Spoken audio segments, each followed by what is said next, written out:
Good afternoon. Please stand as you are able and join me in our call to worship. Praise our God, all peoples. Let the sound of his praise be heard. He has preserved our lives and kept our feet from slipping. Our first hymn this afternoon is 347, All Creatures of Our God and King.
pray.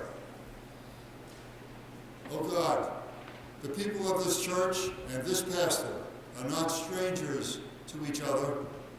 They have worked closely together for years, and they have challenged and loved each other. And they have concluded that you have guided them to continue this relationship, to make it official, to make promises to each other today and onward into their future, that they will continue to seek to serve you above all and honor these promises in all that they do here. Being a church, a body of believers who pledge to follow in the footsteps of our Lord Jesus Christ, is not an easy path. Neither is it easy to be the pastoral leader. Remind them just how much they need each other, how they must turn to you for the same guidance that has brought them thus far. Help them to hear your voice in each other's. Together, may they perpetuate a ministry that is a beacon of hope, love, compassion, and reconciliation. May they truly be the city on this hill, a beacon of light and life for all. Years ago, a hospital offered some training for the local pastors.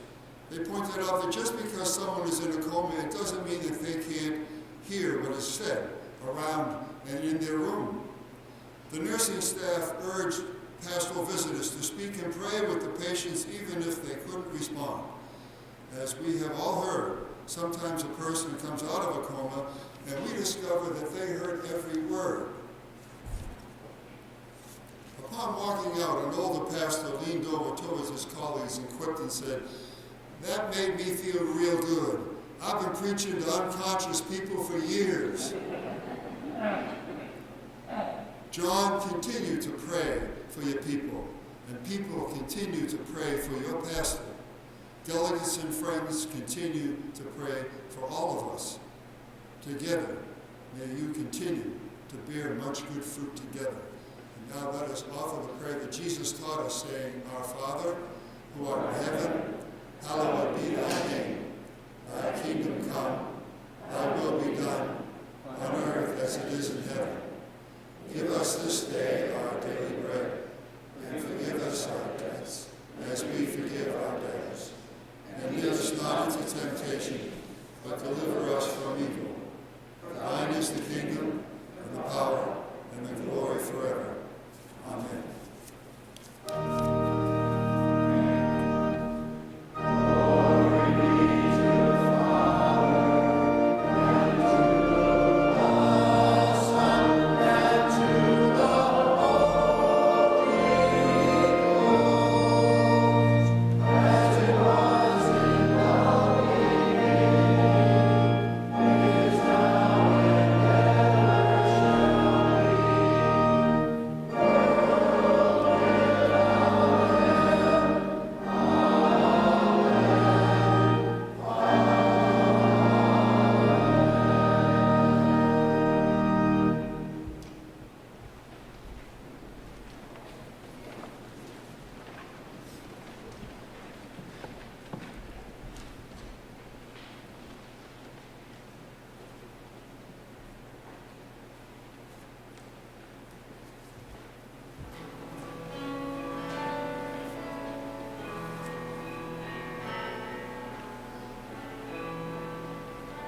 Good afternoon. The scripture reading for today is from Paul's first letter to the Corinthians, chapter 12. I'm going to read verses 12 to 14 and then 27 to 31. It's a wonderful chapter, and I encourage you to read all of it, especially at a time like this where you're embarking on this next chapter of your life together as a congregation with your installed pastor. Paul writes this: "Just as a body, though one, has many parts, but all its many parts form one body, so it is with Christ. For we were all baptized by one Spirit, so as to form one body, whether Jews or Gentiles, slaves or free. And we were all given the one Spirit to drink. Even so, the body is not made up of one part, but of many. Now you are the body of Christ, and each one of you is a part of it. And God has placed in the church, first of all, apostles, second, prophets, third, teachers, then miracles, then gifts of healing, of helping, of guidance, and of different kinds of tongues. Are all prophets? Are all apostles? Are all teachers? Do all work miracles? Do all have gifts of healing? Do all speak in tongues? Do all interpret? Now eagerly desire the greater gifts, and yet I will show you the more excellent way." Here ends the reading of God's holy word. May God's blessing be upon the hearing and the understanding of it. Amen.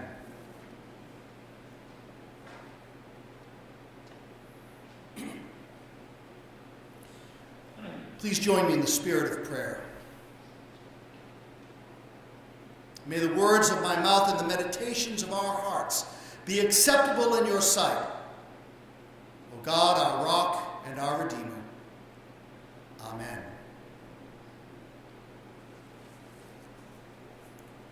Well, this day is a long time coming, and we are here. Let the people say amen. Amen.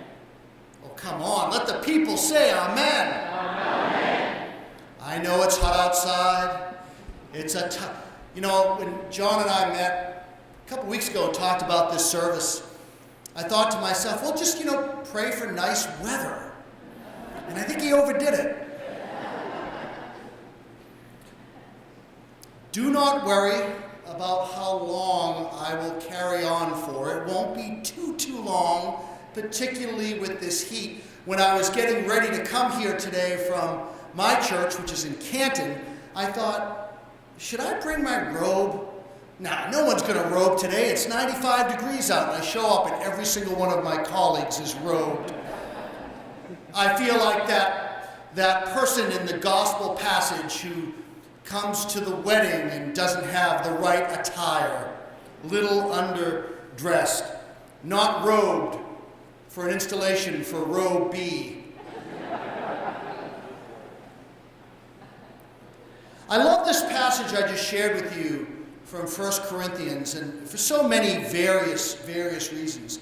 That whole Corinthian correspondence, both parts of it, speak to me time and time again throughout my ministry they have. I keep returning to it to find Paul's wonderful words of wisdom that he offers here. There's a lot going on with this church. I don't mean this church, I mean the Corinthian church. It truly is a divided church. And there were a host of issues that this young fledgling churches were dealing with, which is why Paul is writing to them to answer questions they have. The problem is we do not have whatever letters they sent to Paul, so we have to reconstruct what the problems were based on what he wrote. It's sort of like listening to one side of a telephone conversation. You know, when someone's on the phone and you're listening, not that any of you ever eavesdrop on other people's conversations. I don't mean to suggest that. But when you do, and you hear someone talking, you're trying to reconstruct what the person on the other end is saying, right? That's sort of what reading Paul can be like at times, particularly when you read the Corinthian correspondence. And here, there's a lot going on, particularly in 1 Corinthians, the 16 chapters that comprise it, and the 13 that make up 2 Corinthians. We know that this is a church that was divided over who was in charge, who the authority figure was. And we're going to get back to that one in a minute, but who was in charge? Who was their teacher? Who was their leader? Much discussion about that. They were also a church that was bringing lawsuits against one another. They had trouble with sexual ethics and whether they should be married or whether people should remain single. Should they eat food that has been sacrificed to idols? There were abuses that were occurring at the Lord's Supper.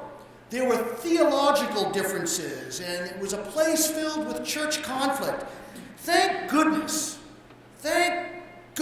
Paul solved all of these problems so that churches 2,000 years later wouldn't have to deal with any of these conflicts, right? I mean, this church I know is free of them. John, I know you are the lucky one. Of course, as the writer of Ecclesiastes tells us, there is nothing new under the sun. People are people. And when we get together, we face the same problems, I think, that people faced 2,000 years ago, especially when it comes to how to run a church, how to govern a church. What is our place in the church as individuals? We all bring different gifts here. Are some gifts more important than others? That's partly what Paul was talking about here. Churches have trouble being the church. All churches do. But it's not that difficult to be church if we remain rooted in the gospel of Jesus Christ and if we seek to serve God in the service of others. If we keep those two principles or goals or objectives in the forefront, we'll get through anything as a church. And I think, in part at least, that was Paul's message to the Corinthians.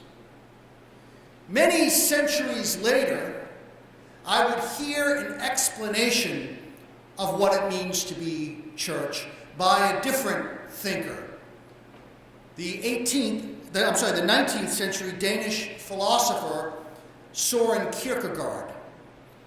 Kierkegaard, and some of you may have heard this before, was once asked to consider the church, how it is structured, how it functions, and he came out and he said this. He said, well, if you ask most people, even people who are regular church attendees, if you ask them to think of the church as a theater, and then to tell you who is the director, who is the performer, and who is the audience. Kierkegaard said that most people would say, well, God is the director, the minister is the performer or the actor or actress, and the congregation is the audience. He even said that if you think about it logistically, that sort of makes sense. Why? Well, the minister stands in a pulpit, in a chancel, which is kind of like a stage, right? And this is a big one. I don't know if you're afraid of heights, but this is high up. But it's sort of like a staging area, is it not? And the congregation gathers, seated in their theater-like pews, their seats, looking and listening, and they follow along the playbill program. And what is the minister doing while he's up there? Well, the minister is working with the script that was given by God. So it makes sense, right? God is the director, the minister is the performer, and the congregation is the audience. And then Kierkegaard said, if you think that, you got it all wrong. In fact, you have it totally wrong. Because the minister is the director, the congregation are the actors and actresses, and God is the audience. When we think of the church from that perspective, it takes on a totally different meaning. You don't come here and put your admission price in the offering plate to be entertained. You come to be inspired, to learn, to be challenged, and to be the church. To not let divisions get in the way. To not let secular agendas dictate what you do. You are here, first and foremost, to follow your director, to be inspired by him, but you're not doing it for him, and you're not doing it for yourself. You're doing it for God, who is ultimately the audience.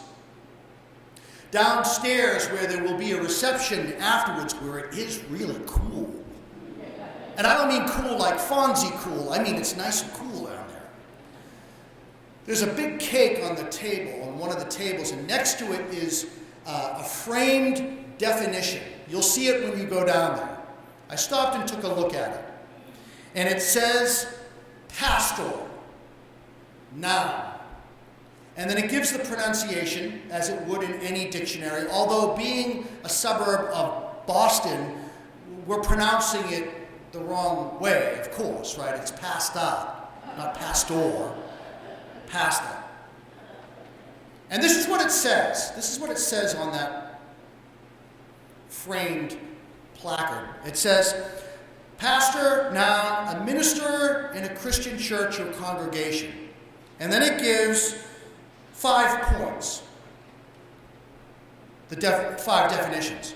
A pastor is a minister in a Christian church or congregation, 1, who leads and shepherds, 2, who shares the gospel of Jesus Christ, 3, who studies and teaches the Word of God, 4, who plants seeds of faith, gives wise counsel and words of encouragement, and 5, who loves God and others deeply.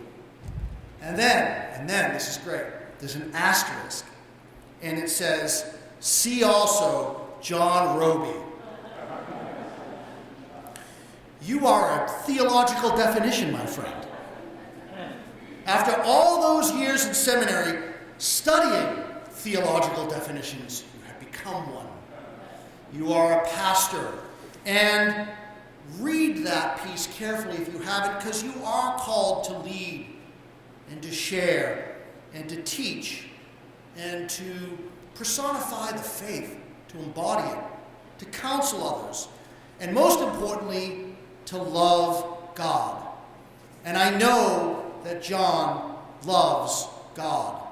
I will tell you now, as a congregation, you would be extremely hard-pressed, and I mean that, to find a more faithful, Christ-centered, compassionate pastor than John Robie. He really is the real deal. And I'm not just saying that because he and I have a lot in common. We share the same first name, right? John. We both went to Andover Newton. We both play guitar. And I'll say the obvious, we both look like Robert Redford. I mean, well, John does. But my message to you today, my word to you today, is to remain the church, rooted in love, rooted in the gospel of Jesus Christ. And if you make that the center of who you are, you will know always whose you are. And you will know what this is all about. I think that's what Kierkegaard was trying to get at in his explanation of what the church is. He wasn't trying to cheapen it by making it seem like a theater. He was warning others to not do that. This is not a theater. This is not where we come to be entertained. You are not the audience. John's not an actor. And God's not really the director here. God is the audience. God is the one whose word you are to proclaim. He is the one you are to serve in the service of others. And He is the one who has called you here to remain connected in a covenantal relationship. A relationship of reciprocal love, support, and care. And if you do that, and if you keep your vision focused on that, then I truly believe that this congregation will be unstoppable as you move into God's future, which we hear again and again and again is becoming more and more, our society is becoming more of a post-Christian society, where people latch onto ideas that come from, whether it's politics or the media or the latest fashions or what they see on social media or anything else. You will remain countercultural because you will remain rooted in the truth, God's word. And you have the perfect leader for that. He's not perfect, and don't act like he is or expect him to be, or you will be disappointed. But the question is, are you perfect together? And I think you are. In fact, I know you are. And this church has a glorious, glorious future ahead of it with John at the helm. Listen to him, your director. And may the passionate play that you will perform together continue to proclaim the death, the resurrection, and the return of Jesus Christ our Savior. And may the people say, Amen. Amen.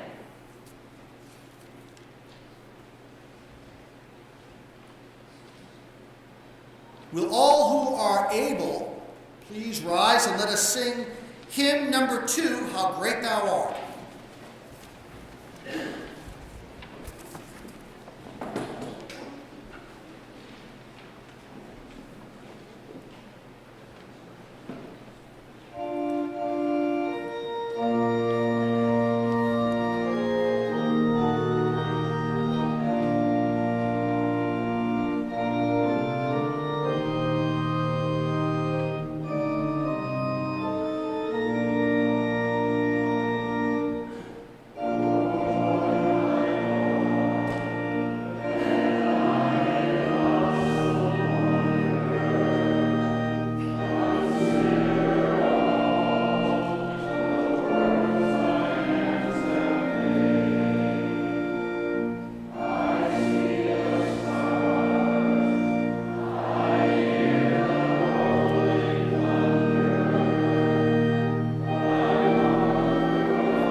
I bring you greetings this day on behalf of the members and friends of both the Massachusetts Association of Congregational Christian Churches and the National Association of Congregational Christian Churches. This is not the denomination so much as the association in which we, the member churches in this part of the country and across our nation, are united in Christ for the purpose of proclaiming the Word of God, for ministering to others, for being united with one another in covenant, for celebrating the sacraments, and for being the body of Christ, called to do all these things with Christ Jesus as our sole head. And so, as this embodiment of the church of Jesus Christ, let us turn to our bulletins and let us, the people, proclaim what we believe together. Let us look to Jesus, the pioneer and perfecter of our faith, who for the joy that was waiting endured the cross, despising the shame, and is seated at the right hand of God on the throne.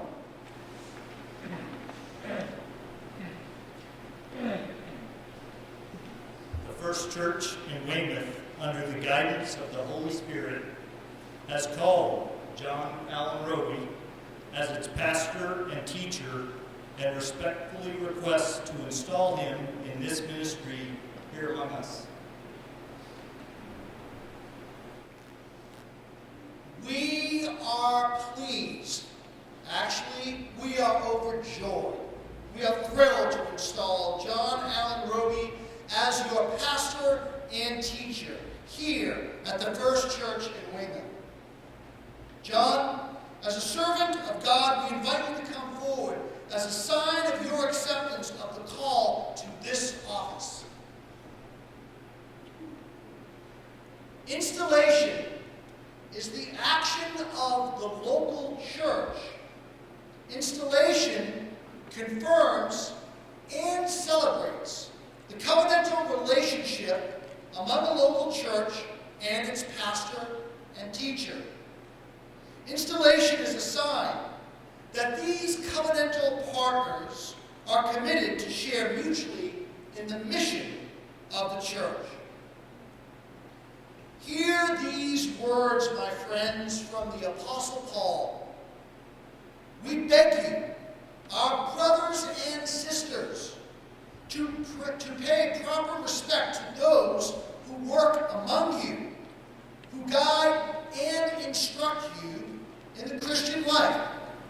Treat them with the greatest respect and love because of the work they do.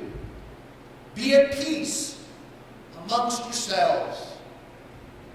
And we urge you, brother, warn the idle, encourage the timid, help the weak, and be patient with all. And to all of you here, see that no one pays back wrong for wrong, but at all times make it your aim to do good to one another and to all people. Be joyful always. Pray at all times. Be thankful in all circumstances. This is what God wants of you in your life in Christ Jesus. Amen.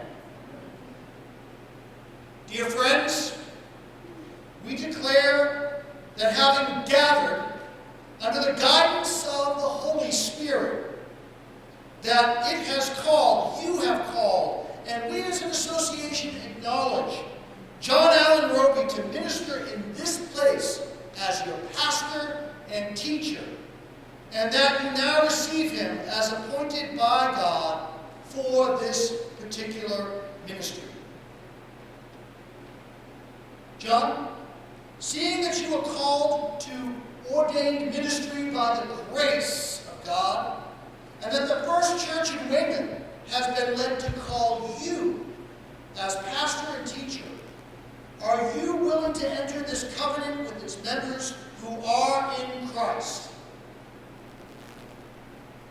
I'm willing, and I promise to serve this church faithfully, to teach and preach the Word of God, to administer the sacraments, and to fulfill, even if I get a little quirky, the pastoral office here at the First Church in Weymouth. And to you, the members of the First Church in Weymouth, all those who are able, please rise and affirm your covenant with your pastor and teacher. Together, we, the members of the First Church in Weymouth, receive John Robie as our pastor and teacher, promising to labor with him in the ministry of the gospel and to give him due honor and support. We gather with him as a sign of our mutual ministry in Christ's name. Will those who are able to rise and affirm your covenant with the First Church in Weymouth and its pastor and teacher, you, the clergy gathered, will you please rise? And let us respond together. We gather with you, the people and pastor and teacher of the First Church in Weymouth, as a sign of our covenant and in the celebration of in Christ's name.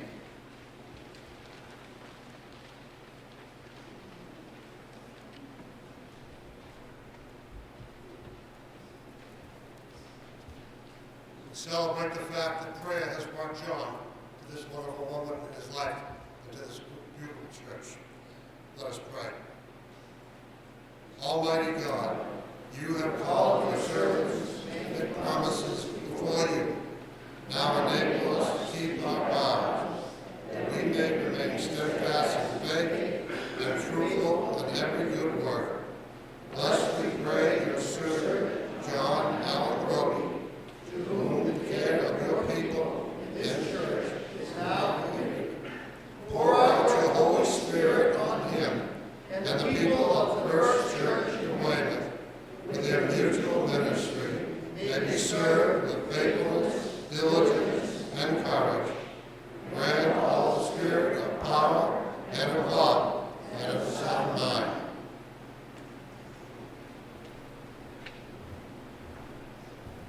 There's many different ways that people practice the New Testament practice of the laying on of hands. Sometimes it is the clergy, fellow clergy who do it, and sometimes it is the whole congregation. And I like the latter. And so, John, I'm going to have you stand right here. And all who are able, your family members, friends, your colleagues, and your congregation, we're all going to lay our hands on you. Now, we're not all going, in this age where we're coming out of COVID and told to be 6 feet apart, maybe still, we're going to not do that so much right now. But we all can't gather right here up in the chancel.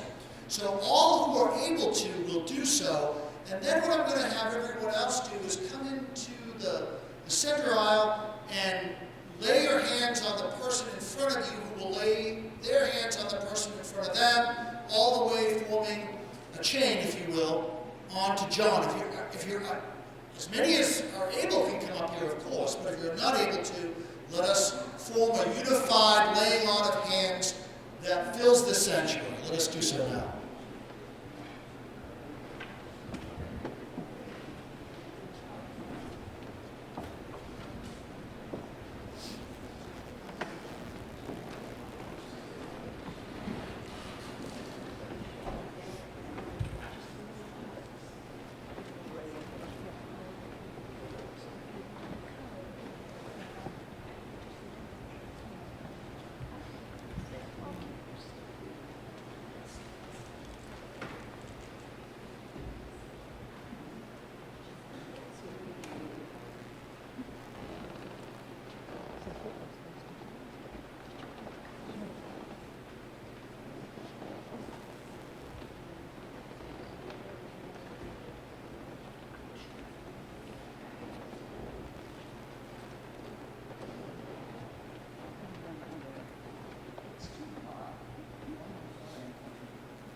Look around for a minute, John.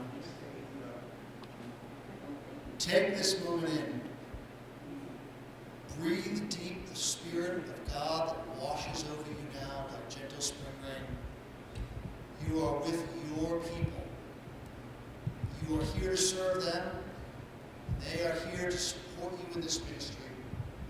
And so, in the name of Jesus Christ, and on behalf of both the National Association of Congregational Churches, the Massachusetts Association of Congregational Christian Churches, but most especially on behalf of all present here, your colleagues, the members and friends of your church, your family and friends, on behalf of all present here on this beautiful, beautiful day, I declare you duly installed as pastor and teacher of the First Church in Weymouth. And may the people say, thanks be to God. Thanks be to God.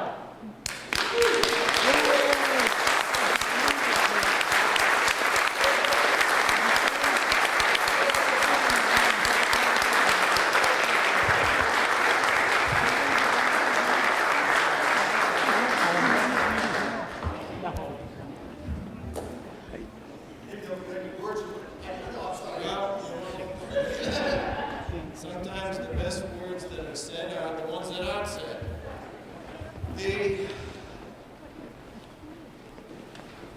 God wrote a story many years ago, I think before we were all born.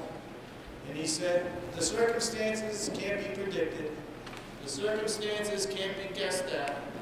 The circumstances are just going to happen. So adapt accordingly. And I feel blessed not only to have the love of my life present here today, but have people that I've come to know and love and appreciate, and the same people that have accepted me for who I am.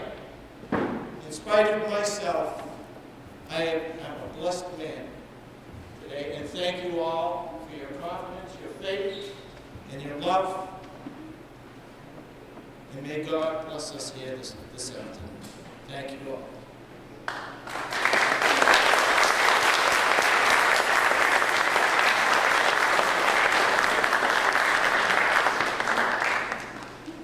Will all who are able please rise and let us sing our closing hymn, number 523, God be with you till we meet again.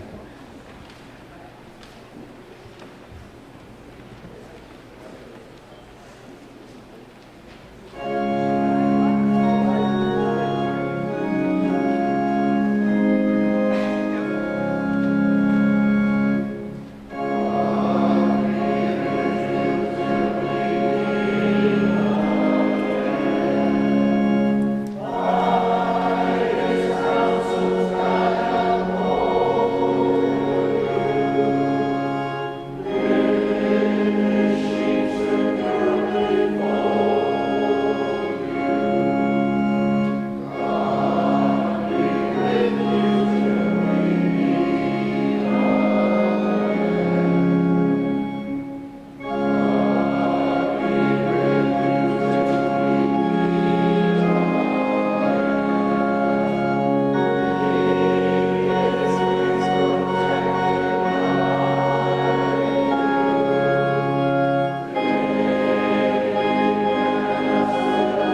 give John and Ed a minute to get downstairs.